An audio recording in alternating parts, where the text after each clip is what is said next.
Hello, good evening and welcome to News 360, live from our studio here at Desawe in Accra. I am Martin Asiedu Dartey. And I am Ayisha Yakubu. The headlines tonight. News 360 Headlines is brought to you by Flamingo Paint, Pepsodent Charcoal and Pepsodent Herbal. Former Deputy Director of the National Service Authority, Gifty Owari, expected to be questioned by security agencies over her role in alleged NSS ghost name scandal.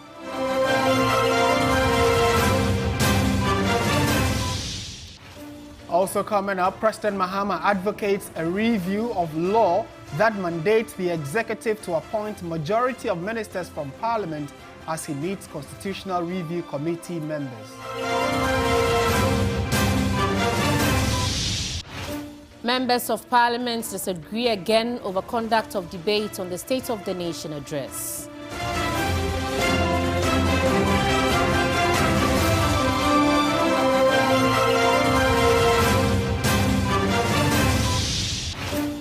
And later in business, private sector group at the National Economic Dialogue calls for policy to mandate state-owned enterprises to list on the Ghana Stock Exchange to address persistent losses.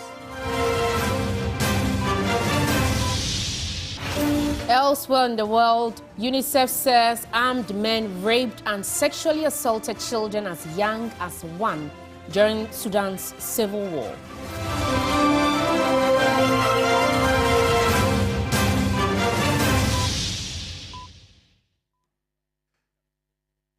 We are live around the world on 3news.com. We're also streaming on that website and on Facebook. Let's hear what you make of the many stories we have for you tonight. We're starting off with fallout from the National Economic Dialogue, and a short while ago, the chairman of the National Economic Dialogue, Ishmael Yamson, read a communique which is the outcome of the two-day dialogue. We can now listen to excerpts of that communique.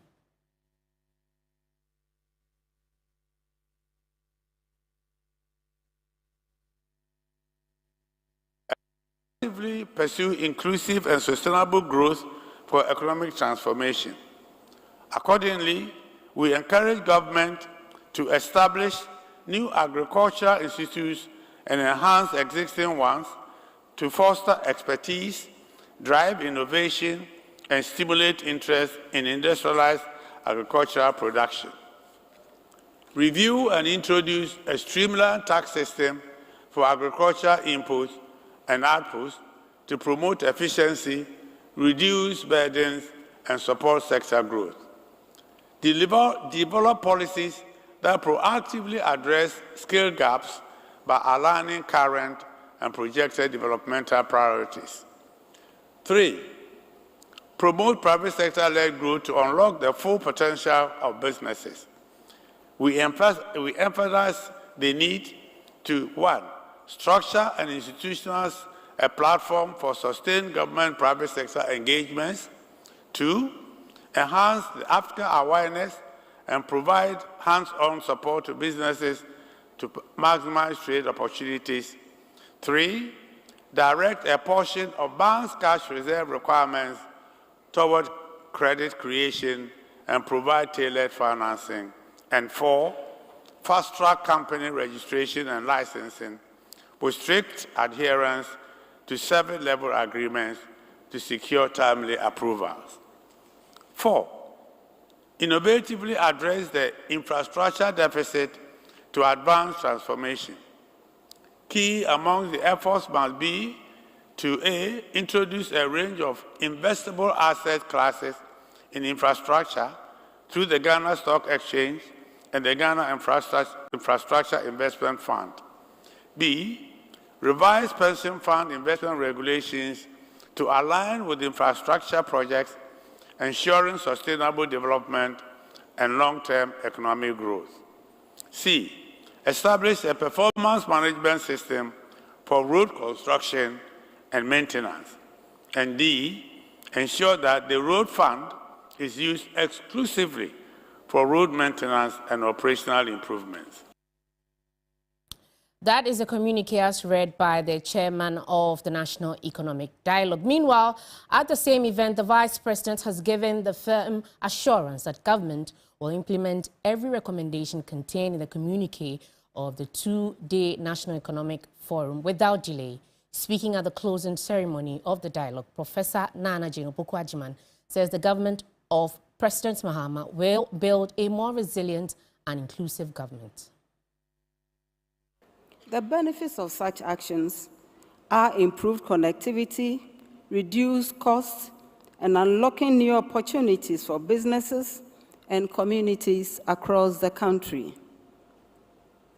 In all of this, we must ensure that the structural and policy reforms support a more resilient and competitive economy, especially in key areas or key sectors such as agriculture, education, healthcare, social welfare, and others. Our commitment is to continuously review and adapt our policies to meet the needs of a changing global economy. Distinguished ladies and gentlemen, a private sector-led growth model is important. We need an enabling environment that allows businesses to thrive through improved access to finance, better infrastructure, or creating a more competitive business environment. We must strengthen the private sector as the engine of growth. This must go beyond just being mentioned too often. We need to act on that and ensure that it is capable of creating even more jobs and driving innovations. We must anchor these interventions on good governance and fighting corruption. Effective governance is essential for improving public sector efficiency, enhancing transparency, and strengthening institutions to eliminate corruption. The reset agenda is both ambitious and necessary. All right, let's go on to some other stories. The wanted former Deputy Executive Director of the National Service Scheme, Gifty Owari-Mensah, has arrived in Ghana.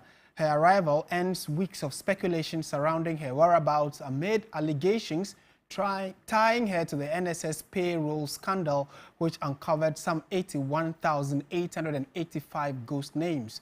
Godwin Asiedu reports from Kotoka International Airport.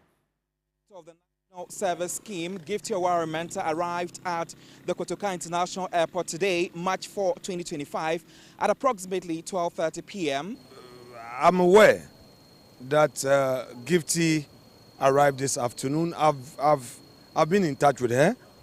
She's here in Ghana. She arrived this afternoon. Her return to Ghana marks the end of a period of speculations about her whereabouts following allegations of her involvement in the NSS payroll scandal, which reportedly involved the insertion of over 81,885 ghost names into the scheme's database, costing the state millions of Ghana cedis monthly. Minority leader Alexander Fenyo-Makin has indeed confirmed that Owari-Mensah will make herself available for questioning by the National Investigation Bureau, which is the NIB, regarding her tenure at the NSS office where she oversaw administration and finance there. She did not run away from the jurisdiction. She had traveled out. She traveled out freely. She came back to Ghana. She's entered the country freely. However, the NIB officials reached out to me and that they needed her. They have also reached out to her lawyers, and the lawyers have been in that discussions with them. Today, she's in town. She will make herself available. Whatever that they have to ask of her, I'm sure she'll be able to deal with it. And I'm saying that nobody has harassed her as far as I'm concerned, because I've been following, engaging her, and so far, nobody has harassed her.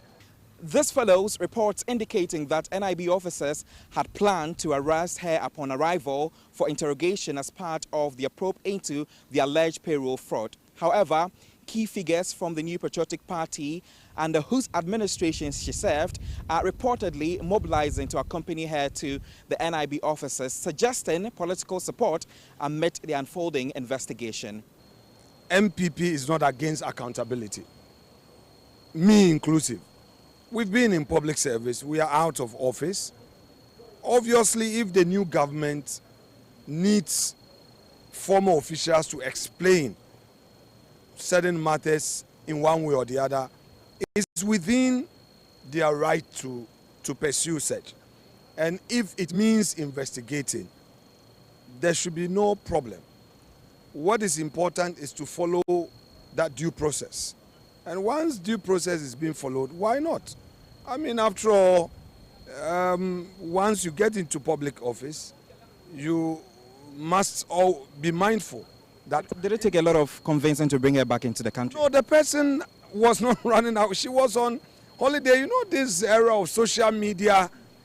As you may have witnessed events happening at the Kotoka International Airport, the situation remains fluid.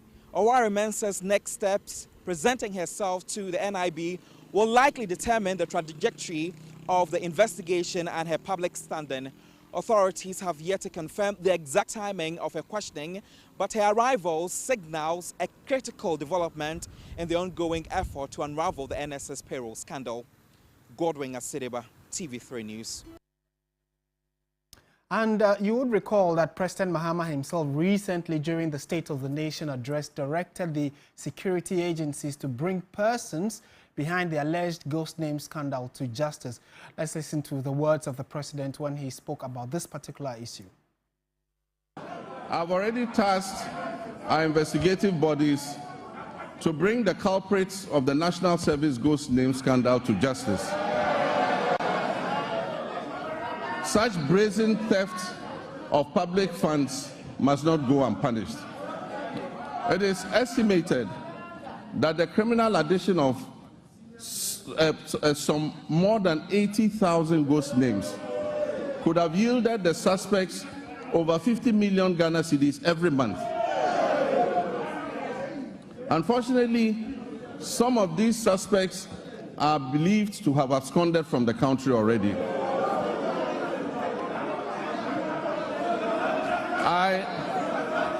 I have directed that they be declared wanted and their assets traced and frozen until investigations are completed. Right, so for purposes of a recall, let's bring you some of the key issues that came up for which people were quite shocked and surprised. So the current allowance that every national service personnel earns is 715.57 Ghana cedis. And before the head count, those that were on the payroll were 180,030 personnel. Now, after the head count, the actual human beings, for lack of a better expression, the actual human beings giving up the national service were around 98,145. So it meant that those that have been categorized as ghosts were 81,885, and you heard the president say that over 80,000 people. So the specific number from the service secretariat itself is 81,885 people who were seen to be ghosts. So if you do a cursory calculation, before the head count, the amount of money that was disbursed was 128.9 million Ghana cedis that was paid to service personnel every month. Those who actually are the human beings doing the service were told, if you tabulate the total amount they earned, it is just about 70.2 million Ghana cedis every month. Now, the ghosts who were on the payroll, the ghosts were also getting 58.6 million Ghana cedis. So if you round that up, that's about 59 million Ghana cedis that were paid to ghosts or non-existent people. And so if you calculate per month over the last few months of working as national service, it means that those that were taking the monies for free, or the ghosts in total took about 704 million Ghana cedis. So that's just the 2024 figures that we got. So it is this that the president has described as brazen theft, for which reason he is asking for security agencies to investigate quickly. So we'll keep a very close eye on this particular story.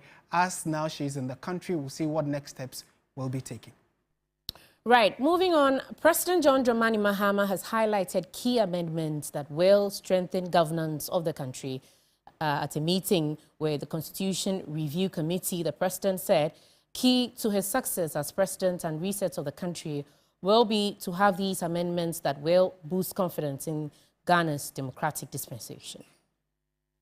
Requesting this meeting is twofold. First is to brief you on what the committee has been doing and done in the month or so since we were sworn in this building. Then secondly, His Excellency, we think that before we kickstart the public engagements and the stakeholder engagements, that it would be appropriate to begin with you. And in that regard, to give you an opportunity to share with the committee your own thoughts, intentions, and some expectations regarding the work that has been assigned us. We have held a number of meetings. As a result of those meetings, we have agreed on the approach to our work. We have come to an agreement on how we are going to proceed with this work, given the time that we've been given.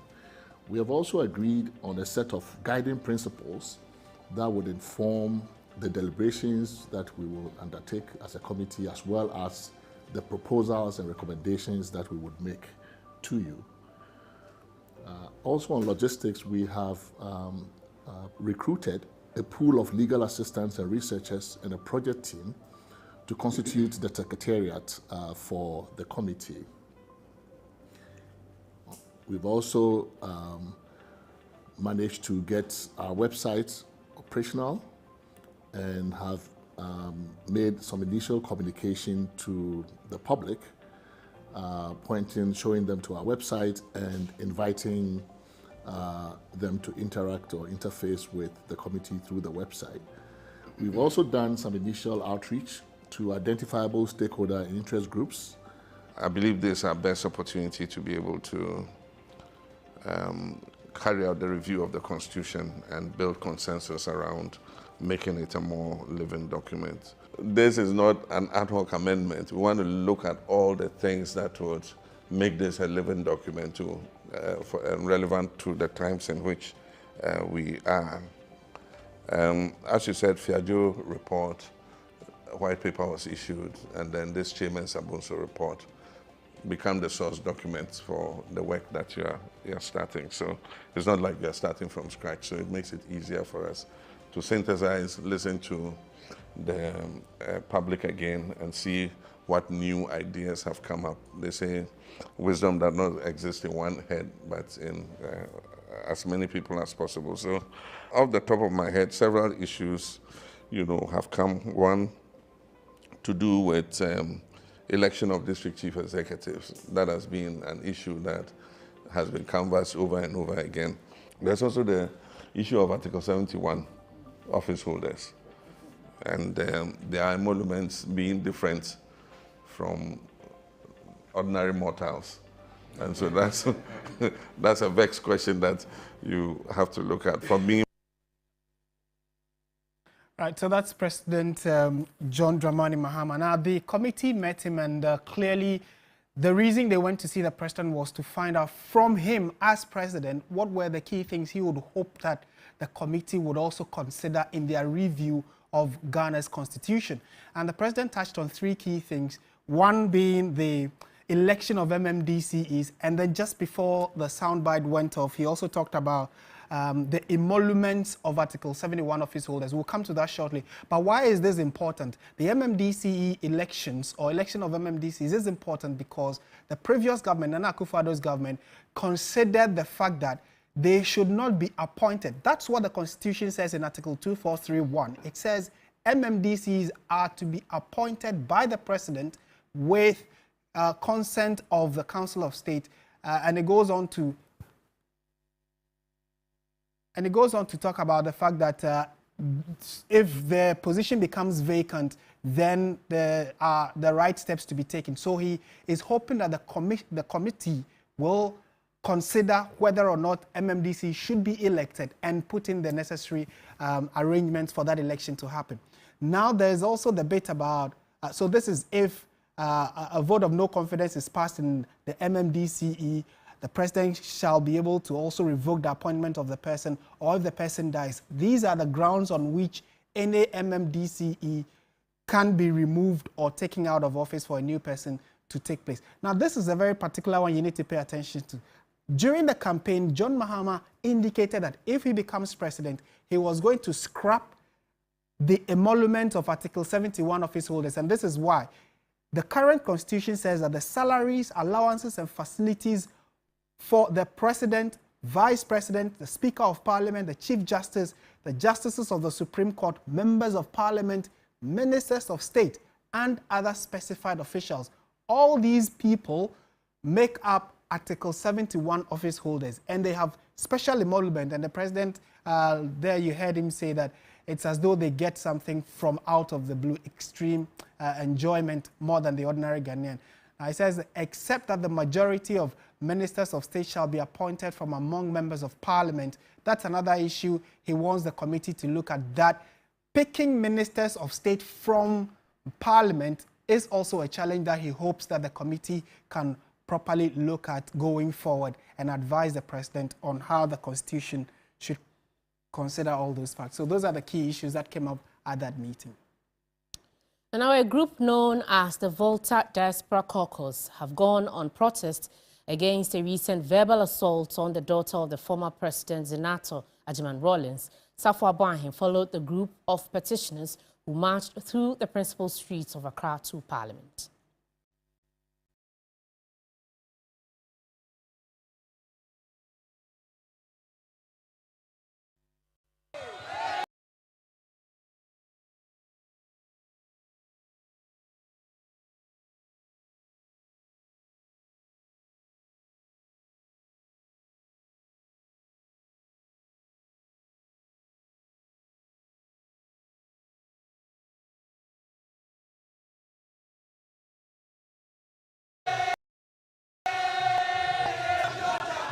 Senator Rawlings, a daughter of a murderer, and if he went to justify its claim. And from the people, the caucus, they have petitioned the Speaker of Parliament to allow for this MP to come own up and apologize to the people of the Volta region, because they do not take lightly what has been done, and they say that this is a total disrepute to the reputation of somebody who has been a president of the nation. I was a foundation member of the Fourth Republic, and we walked through the hallowed walls of this parliament and laid a solid foundation. So for people to come now to enjoy from the fruits of those who labored and make, excuse me to say, irresponsible, unpatriotic comments today, our sons and daughters here in Accra have decided to do this little manifestation in the hope that the Speaker and all of you will do the needful.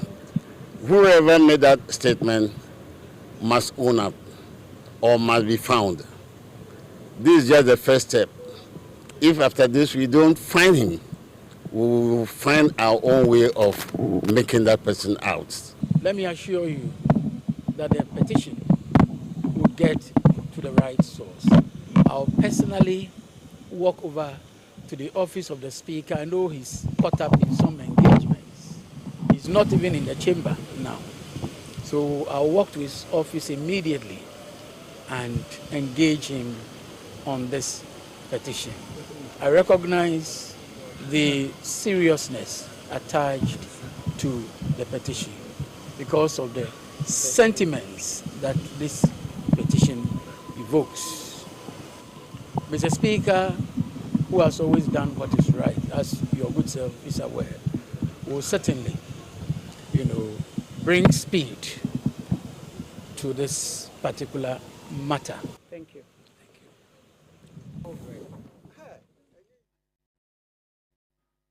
Meanwhile, the Speaker of Parliament has ordered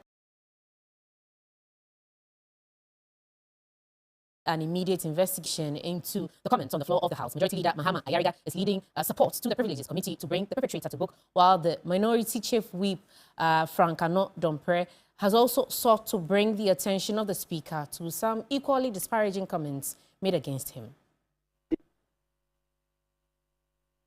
In the course of the parliamentary proceedings on 4th February this year, an honorable member of this House was subjected to an unwarranted, unjustified, and deeply offensive, reckless remark, or being referred to as, for want of a better way to convey the remark, quote, the daughter of a murderer. I apologize for having to even repeat it. The unsavory remark was uttered off microphone from a seat of the minority side of the House in reference to the honorable member. I extend my deepest apologies to Honorable Dr. Zaneto Ajiman Rawlings, Member of Parliament for Klote Kole, Her Excellency Nana Kunedu Ajiman Rawlings, the former First Lady of Ghana and widow of our late illustrious President, the family, the chiefs, and all the good people of Anglo Duko and Anglo land. No one serving their country should have to endure such indignity. Consequently, a formal investigation has been initiated to determine the identity of the member who made the comment. I advise the member responsible for the remark to, within a week, choose the path of honesty, mere culpa, and opt for a plea bargain.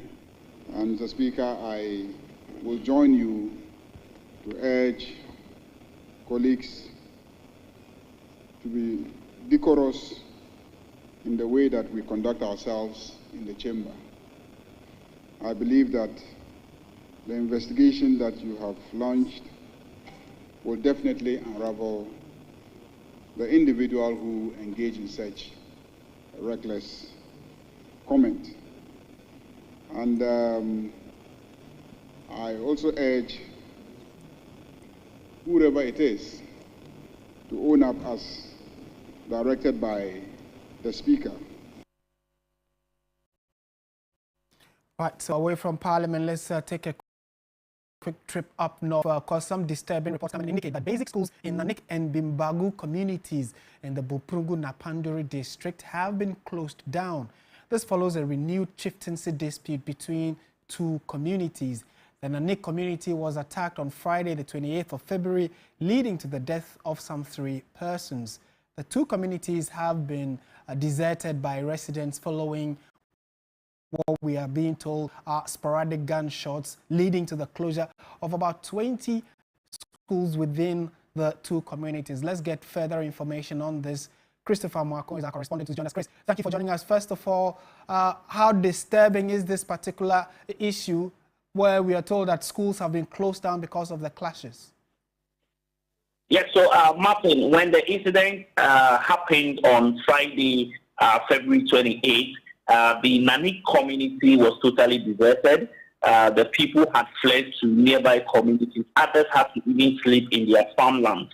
And so they moved with the children who were supposed to be attending these schools. The Nanik community has 2 basic schools, and one public and the other is a private school, and all have since been closed down. Now, the Bimbagu community also has a basic school that has also since closed down because that community as well, residents have fled the community. So the 2 communities are just more like ghost towns, and so once the children are not available in the community, this affected academic activity. Right, and briefly talk to us about security. What's the current situation there? Martin, if you can come again. Yeah, I'm asking about security. The last time we spoke to the regional minister, he indicated that steps are being taken. But what information do you have about how secure or otherwise the community is? Yeah, so security operatives are still patrolling the two towns to ensure that some relative calm is restored, even though we've not heard about any reprisal attack from either of the communities, but the people still live in fear. So security operatives have been patrolling the area. The Regional Security Council, as well as the Bunkurgu Napanduri District Security Committee, have been working hand in hand to ensure that they beef up security for the area to return to some normalcy. But residents who have fled are yet to return to these two communities. Chris, thank you for your time and for the update on this particular story. We'll keep you posted in subsequent developments. And now to one of our headliners. The debate on President Mahama's State of the Nation address was disrupted on Tuesday after the minority protested the proportional allotment of opportunity in favor of the majority. Minority Leader Alexander Apenyo-Marking noted that the unfair treatment in number of contributors is problematic as it sets a bad precedent. Here's a report by Christian Yale. What is going on in this chamber? What is going on in this chamber? No! 3 members of parliament had already made their contributions to the debate when the unexpected happened. The furious minority MPs would not overlook what they saw as an unfair treatment in the number of persons allowed from each side to debate. Mr. Speaker, they are trying to set a bad precedent, which bad precedent will bring chaos to this house, which bad precedent will crucify democracy. Mr. Speaker, we have human rights activists on the majority side. The lead human rights activist is the majority leader. Mr. Speaker, why are they trying to, as it were, go against the promises of our constitution? The majority leader, Mahama Yarga, explained that allowing equal numbers will disadvantage his side as they have more numbers than the opposition. We are going to debate, and this is going to be the order of business going forward. Mr. Speaker, he spent about 30 minutes trying to justify his position. The exchanges continued, compelling the Deputy Speaker Bernard Ahiafo to direct consensus building on the matter. But that would not work, causing a temporary suspension of proceedings. Honourable members, after the exhaustion of that opportunity, when we are not able to build a consensus, then we have no other option than to apply our own rules to address the situation. So, honourable members, I will plead with the majority and the minority leader to further engage and build consensus on this matter. For the minority side of the House, such precedent as are being set right now, if not checked, could go a long way to hamper the gains made in parliamentary democracy. Honourable members, order. What is going on in this chamber?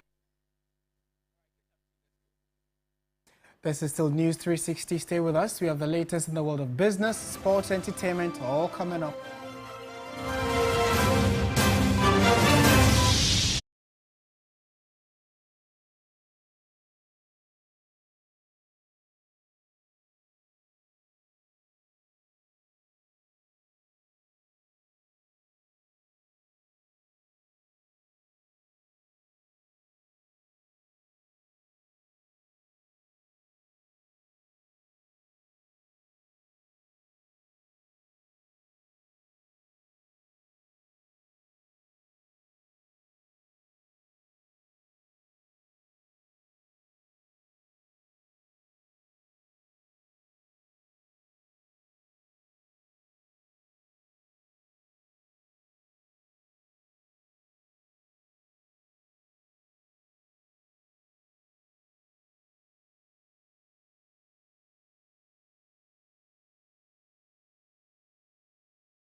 Hello there, good evening and welcome to the business segment here on News 360. I am Michael Obodu. Now, private sector players are proposing that state-owned enterprises are listed on the stock exchange as a remedy to their history of losses.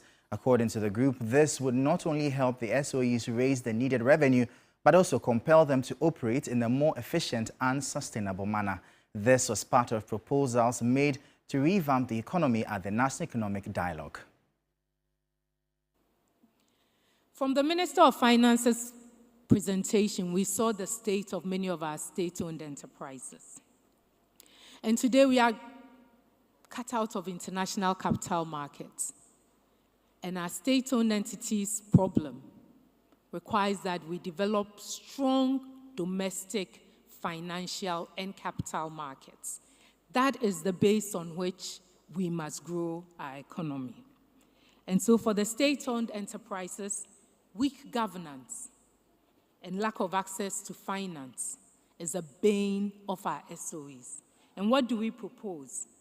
That GOG makes a policy that SOEs raise capital using the stock exchange and they comply with Securities and Exchange Commission's corporate governance requirements.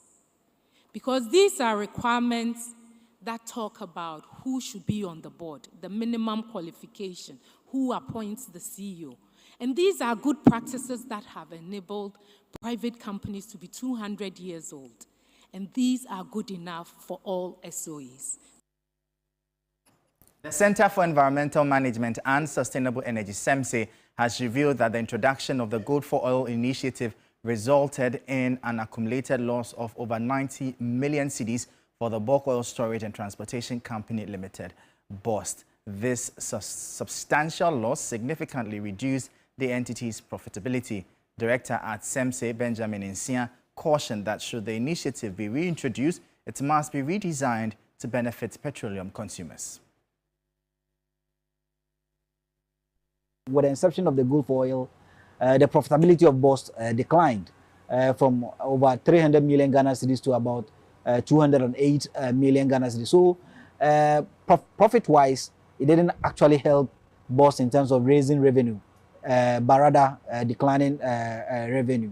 That must also be critically looked at. So the last part, which we also think that the government must put in the new program, if that is government is going to implement it, is the impact on end users. We've realized that most of the beneficiaries of this particular policy are bulk importers or BDCs and BOST, and not the end users. We must make sure that those who benefit from this program are the end users, who are the petroleum consumers. And that also means that there must be a weighted average of how much Gold for Oil program cost, the product cost of this particular policy, as well as the product cost from the BDCs, and strike an average, and then use that average as the extra price for local consumers. Otherwise, only BDCs and workers at BOST will be benefiting at the expense of petroleum users locally. The Institute for Energy Security, IES, is predicting relative stability in fuel prices for the first half of March. This follows mixed price movements on the international market, where gas oil rose by 1.62%, while gasoline dropped by 1.73% and LPG by 2.11%. Meanwhile, the cedi continued to depreciate, losing an additional 1% after an earlier 2.18% decline against the US dollar at the start of the second pricing window in February. Despite these shifts, the IES expects local fuel prices to remain largely unchanged in the coming weeks.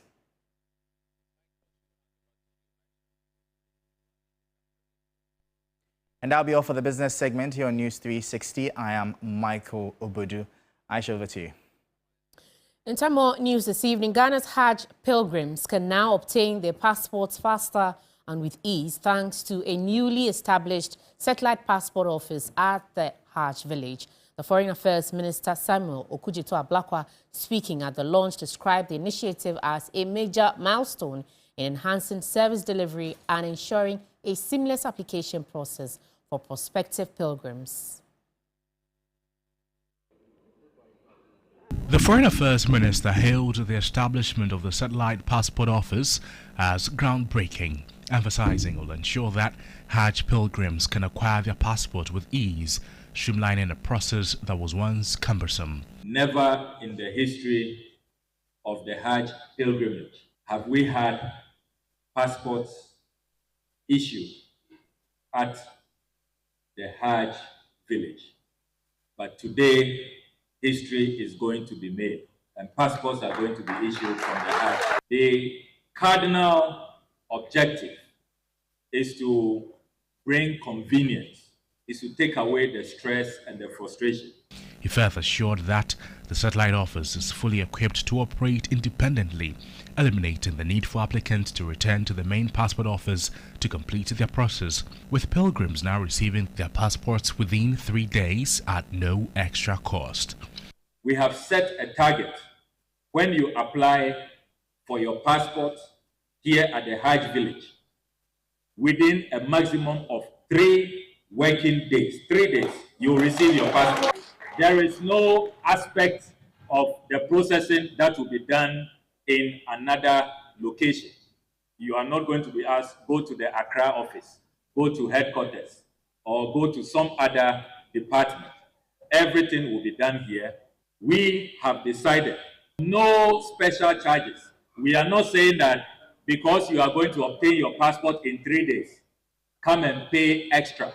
Interim chairman of the Hajj Task Force, Alhaji Collins Dauda, lauded President Mahama for his foresight in setting up the dedicated office, describing it as a game changer for Muslim pilgrims.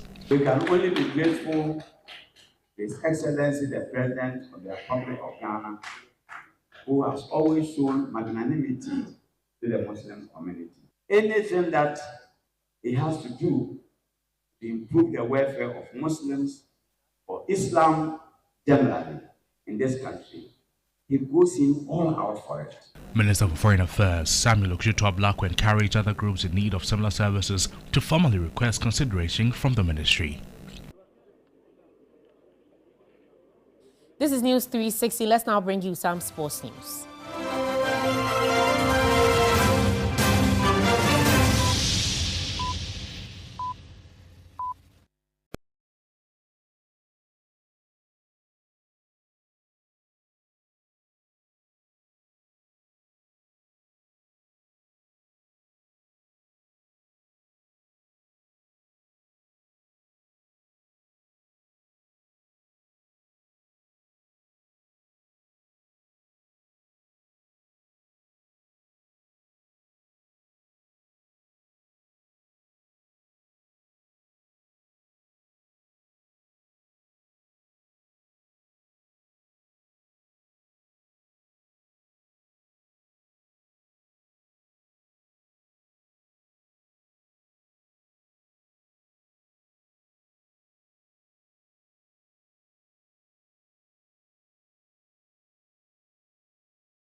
Zonals is widely regarded as the best athletic competition in the country.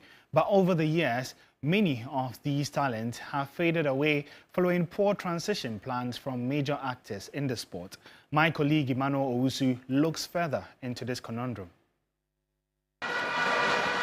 Athletes like Ignatius Geiser, Joseph Paul Amwa, among others, competed for Kumasi-based schools in the Super Zonals early in their career before eventually going on to represent Ghana at the highest level.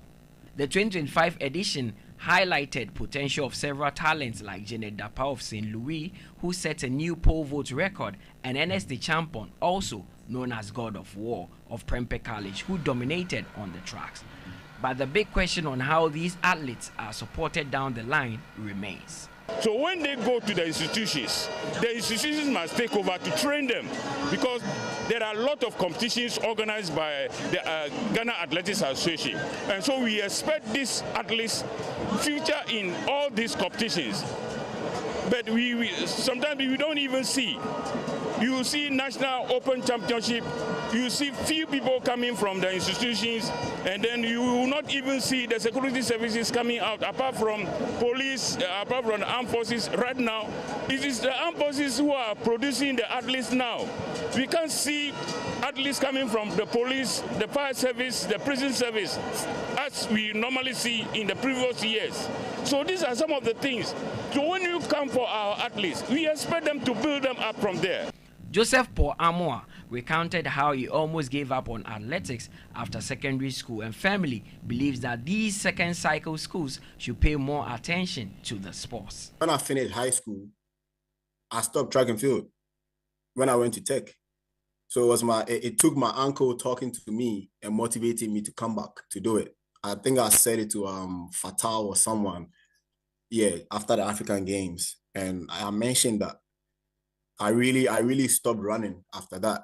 I don't know if I should say it's like we're just passing through it. Oh, go to school, finish. Like, I was so excited to run my last race in my life after my last Super Zonal race. Like, I was literally just excited. Like, I'm done with running, I'm good. I don't know if it's because of stress, like the kind of stress that like our high schools don't really patronize sports like that, not just track and field. Like, it could be football, it could be volleyball, it could be whatever. They don't really put much into it, the school itself. Government could come later, but they have to see something from the school, before they kind of like give their support, or maybe from federation or something. So I think that it should start from the school taking the sports seriously. Edwin Gadai, a silver medalist at the 2023 African Games, thinks these athletes give these schools a good name in competition and their well-being should be prioritized. For the athletes, my advice for them is to never give up.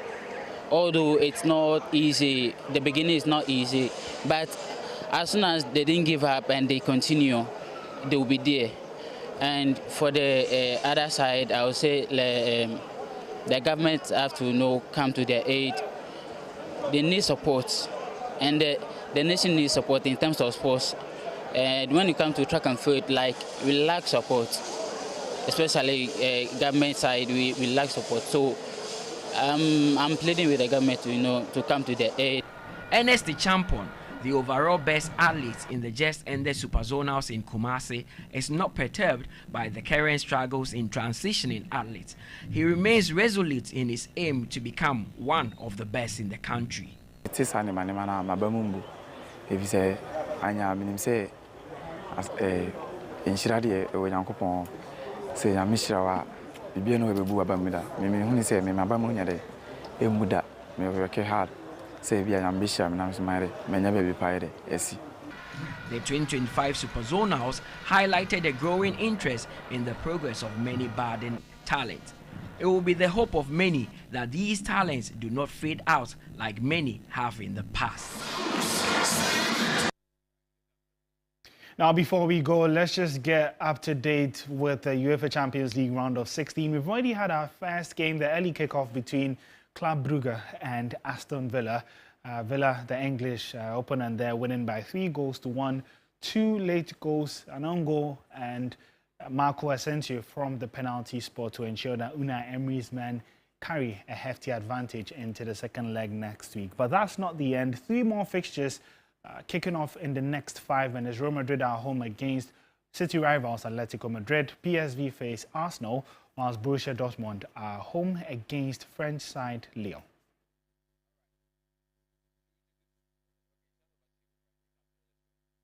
You can get updates on all of these games on our social media handles at 3SportsGH. My name is Oreku Ampofo. Thank you, Oreku. It is now time for some international news.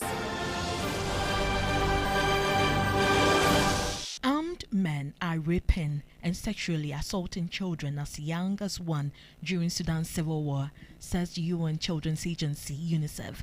So traumatized are the survivors that some say they have attempted to end their lives. Mass sexual violence has been widely documented as a weapon of war in the country's nearly 2-year conflict, but UNICEF's report is the first detailed account about the impact of rape on young children in Sudan.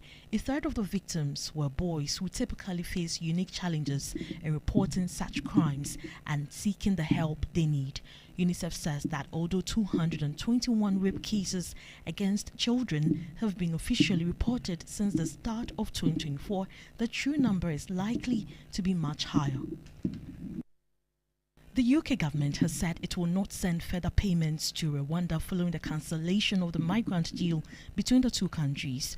On Monday, Rwanda's government spokesperson Yolanda Makolo said the UK had asked Rwanda to quietly forgo the remaining payment, reportedly amounting to £50 million based on trust and good faith. However, Rwanda has now asked the UK to pay the remainder of the money it says it is owed, accusing the UK of breaching trust by suspending some aid to the country. In a statement, a UK government spokesperson said that no further payments in relation to this policy will be made, and Rwanda has waived any additional payments.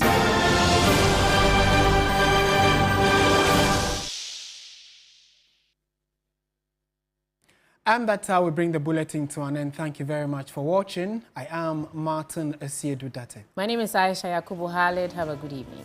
Agenda on at 9 p.m.